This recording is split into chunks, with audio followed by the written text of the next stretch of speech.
Pantau hari pertama PTM terbatas, Purmiasa harap bisa segera belajar di sekolah 100%. Asisten Administrasi Umum Asisten 3 pada Sekretariat Pemerintah Kota Ambon, Rulin Purmiasa berharap dapat segera melaksanakan pembelajaran tatap muka 100%. Hal itu disampaikan Purmiasa usai memantau PTM terbatas hari pertama di SMP Negeri 6 Ambon bersama dengan Kepala Dinas Pendidikan Kota Ambon, Ferdinand Tasso, Kamis 6 Januari 2022 siang. Purmiasa mengatakan sekolah 100% dapat terwujud bila protokol kesehatan diterapkan secara konsisten saat PTM berlangsung.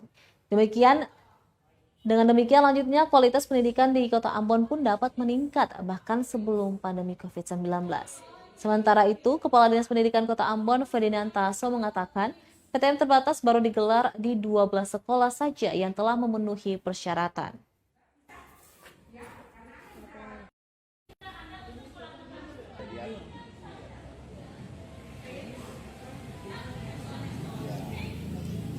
Terbatas.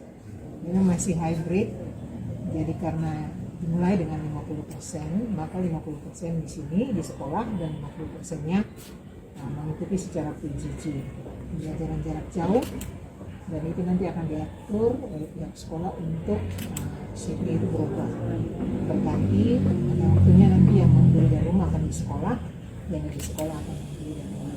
Nah, kita berharap dengan proses atau protokol kesehatan yang diterapkan secara konsisten, maka kita perlahan akan menuju pada pembelajaran tatap muka yang menyeluruh 100%, sehingga kualitas pendidikan kita harapkan akan menjadi lebih baik bahkan sebelum dilanda oleh pandemi.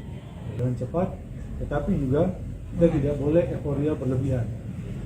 Itu kita mesti antisipasi karena kesehatan menjadi fondasi utama dalam proses pembelajaran, hingga standar itu harus tetap dipenuhi.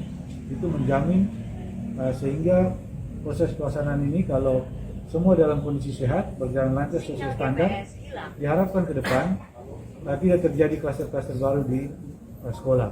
Nah, kalau tidak terjadi kluster baru, harapannya sekolah terus berjalan dengan efektif dan baik. Terima kasih sudah nonton. Jangan lupa like, subscribe, dan share ya.